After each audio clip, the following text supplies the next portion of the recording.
In today's video, I'm going to teach you how to quote a reply in Slack with block quotes and message links. If you've ever tried to respond to a busy thread and worried your point might get lost, quoting the message you're replying to can make your response crystal clear. There are two simple ways to do this in Slack, and I'll walk you through both, plus when to use each for the best results. First, the block quote method. This is perfect when you want to highlight a specific line or small section of someone's message. Start by copying the exact text you want to reference. In your reply, place your cursor on a new line, type the greater than symbol, then paste the text. Anything that begins with that symbol appears as an indented block quote, which makes it easy for others to see what you're referencing at a glance.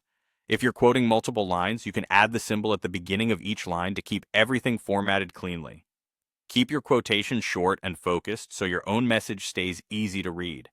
You can add your response right below the quote to provide context or clarification.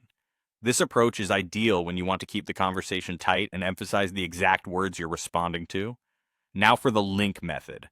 This is best when you want to give the team direct access to the original message and the full conversation around it.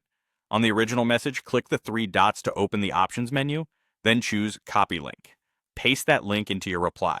Slack will include a clickable reference that takes anyone straight to the source, preserving all the surrounding context like attachments, reactions, and follow-up replies.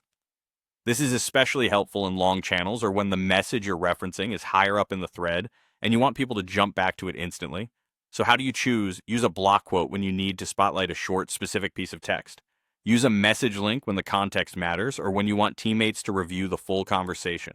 If you want the best of both worlds, you can quote a concise snippet and then include the message link right below it for quick navigation. That's it. Two quick techniques that make your Slack replies clearer and more helpful.